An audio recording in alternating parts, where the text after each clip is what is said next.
I don't just talk about other people's stuff, I also make my own.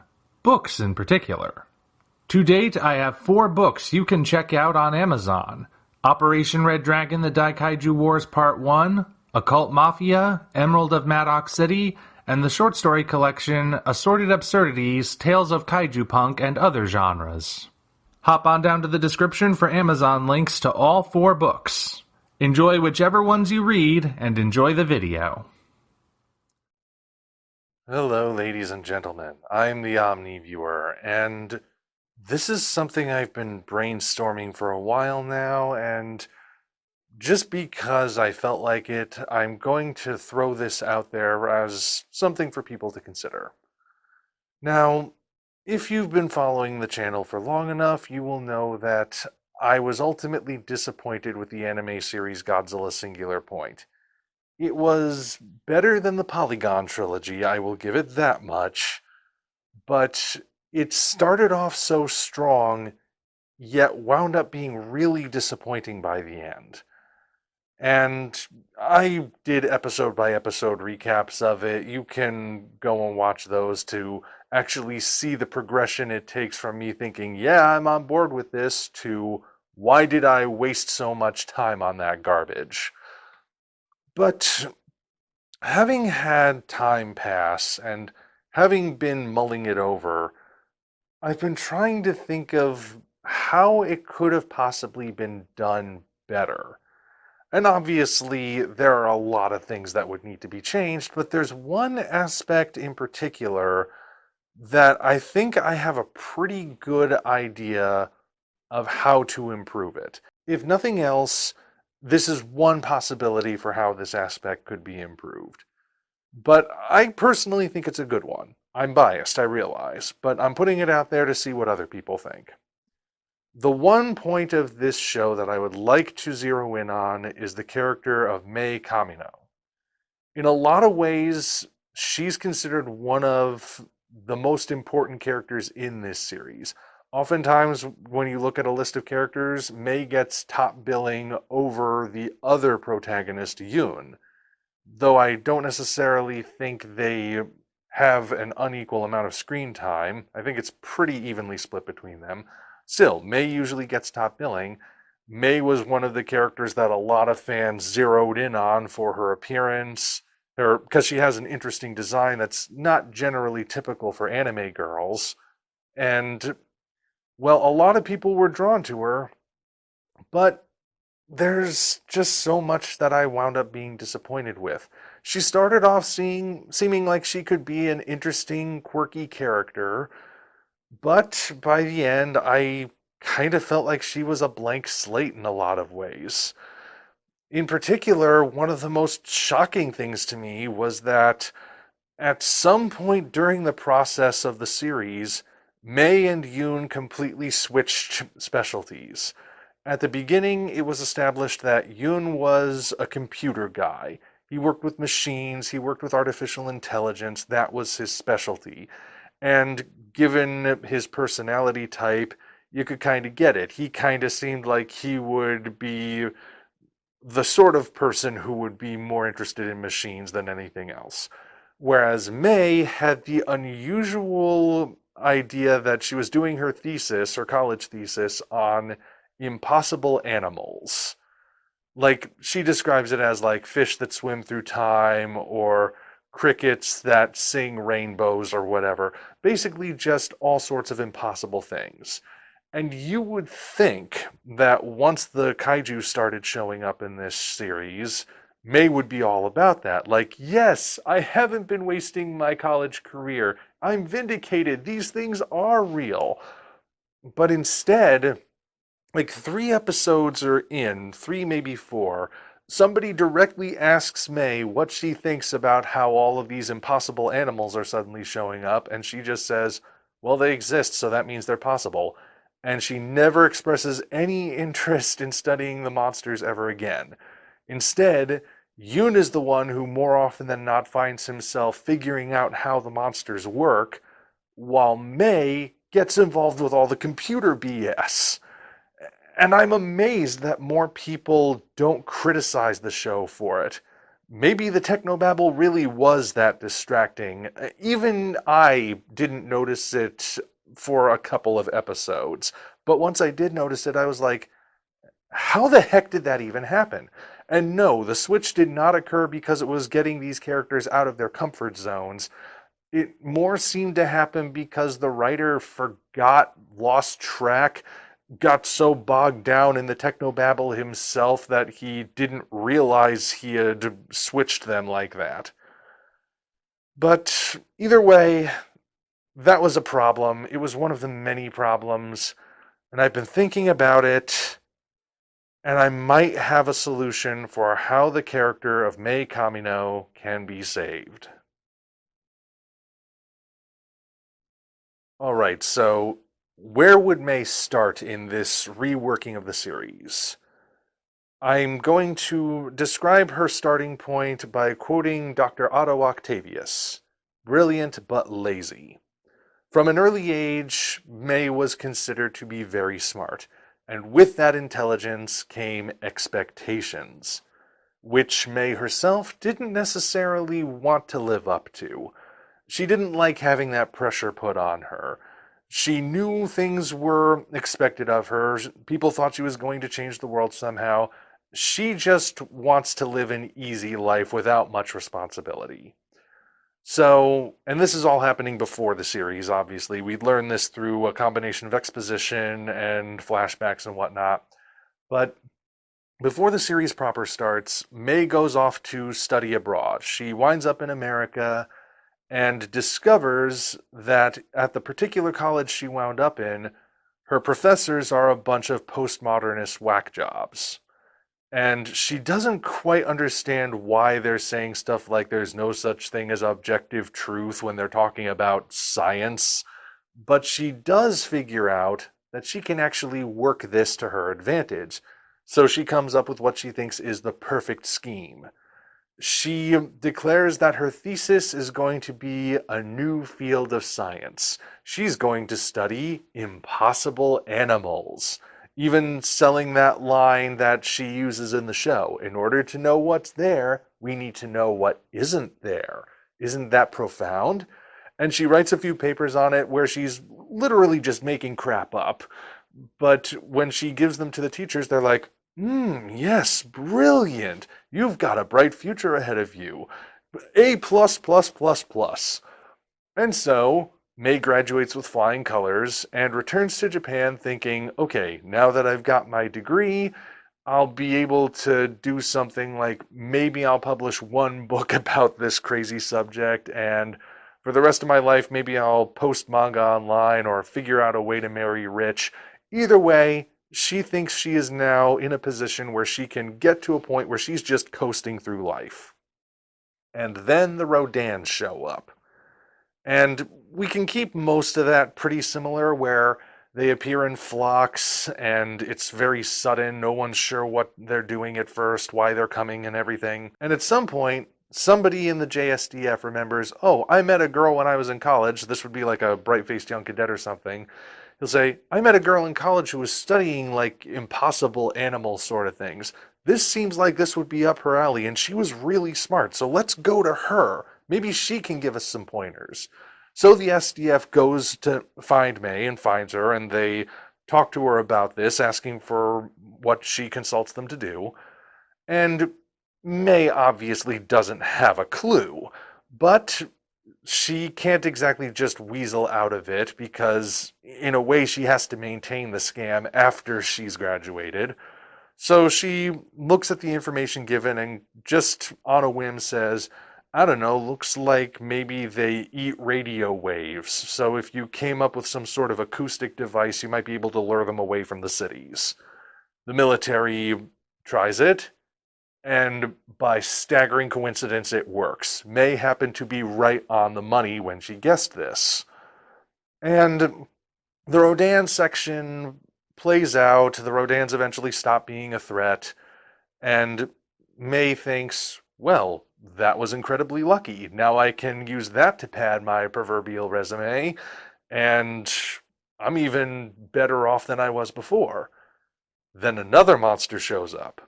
For the sake of argument, let's say it's Salunga, because Salunga was like the other big bad next to Godzilla in the series.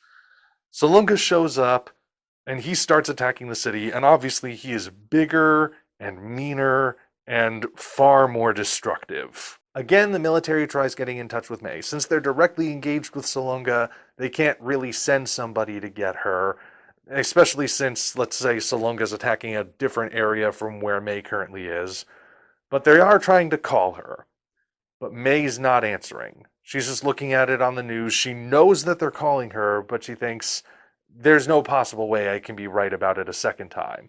She does notice a few odd quirks about how Salunga behaves that get her thinking maybe she has a solution, but she keeps dismissing it because, again, she doesn't actually consider herself an expert in this. It was all just a load of bull to her. She can't possibly be right a second time. So she just distances herself from it, doesn't answer her phone, doesn't respond when there's a knock at the door, and just decides she has no further part in any of this. Salunga is eventually not killed, but deflected. Eventually, the military just manages to drive him away. But he leaves devastation in his wake. The city he showed up in was demolished. People were killed. And when Mei learns this, she suddenly has an attack of conscience. She starts thinking that she had a hand in this. Not that she was directly responsible, of course, but remember, she was noticing things about Salunga that got her mind working on possible solutions. There wasn't necessarily a guarantee she could come up with the right solution, but what if she had? Could she have actually helped? Now she feels terrible that she didn't even try. And the fact that there were consequences for it means that she just can't sit by anymore. That's what drives her to finally go to the SDF and say, sorry I wasn't here before, though she won't necessarily tell them why, but I'm here now, and I'm going to help however I can. That's at least what she says out loud. All right, so Mei is now offering her services as an expert in impossible animals, aka monsters, to the military. But now what's she gonna do? She doesn't actually know anything. Remember, she was just making all of that up so she could get through college and then find some easy way to live for the rest of her life. She doesn't actually know anything. And just to top it all off, she's now feeling pressure again. Lives are at stake. If she doesn't come up with good solutions, more people will die. It was bad enough when she was just expected to do something with her brilliance that wouldn't necessarily be a life or death scenario. Now the scenario is life or death, and it's all falling on her to come up with answers. So she starts second-guessing herself. Fear starts taking over. But she already is there. She can't just disappear. She can't back out. The military knows who she is. They'll find her, and then she'll have to come clean if they ask why she ran. Luckily, she has an out. In this continuity, she still downloads the AI, names it Pelops 2. It's on her computer and everything. And she thinks maybe that's the solution. Her flawed human mind may not be able to come up with something, but maybe this computer can. So she feeds all of her papers, all of the information the military is gathering on the monsters, both those that have shown up and others that are appearing around the world, and other biological things into her computer, has Pelops 2 go over them, and she basically tells them start coming up with solutions as they're needed. Ergo, as more monsters start showing up, like Anguirus or whatever those bugs were called or anything, Pelops 2 is the one coming up with the solutions, and he is making a point of talking through them with Mei, explaining them, but all Mei really needs to do is just memorize them and parrot them back to the military. She doesn't necessarily let them in on the fact that it's the computer coming up with everything. So for a little while that works. She gets information from Pelops 2 and provides solutions, And the military starts getting actually good at dealing with these monsters until Godzilla appears.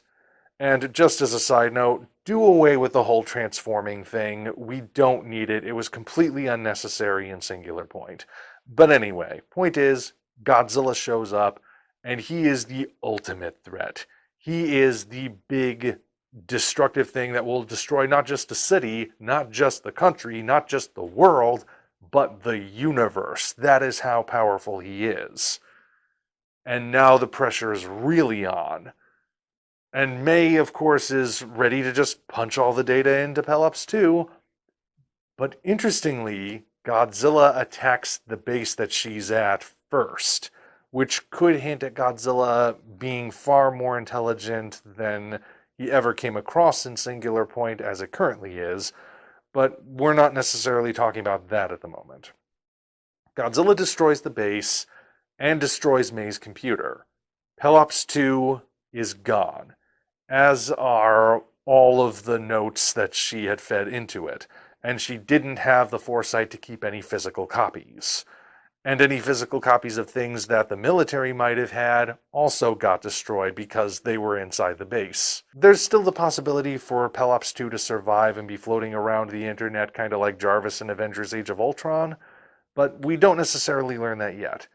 For now, the important thing is that Mei has no safety net anymore. The thing she was relying on to save face has been taken away. She has nothing, but she still is feeling the pressure of coming up with a solution. And this is her breaking point. She panics. As people start asking, what are we going to do? How are we going to defeat Godzilla? She flees into the nearest broom closet, bathroom, whatever, and locks herself inside. She just can't face it anymore. And at that point, she gets a call from Yoon. And, Yoon, his arc, what he's been doing is a whole other thing we can figure out another day. But the important thing is he's calling at this particular moment, and finally, Mei comes clean to him that she's a fraud. She hasn't actually come up with any workable solutions, and the one time she did, it was a fluke. She can't actually take the pressure anymore. Now the universe is going to be destroyed, and it's all going to be her fault because she's the one who's supposed to come up with an answer. Upon unloading all of that, Yoon says that maybe Mei isn't so helpless after all. Sure, it was a lucky guess when it came to the Rodans, but she still got it right. That had to come from somewhere.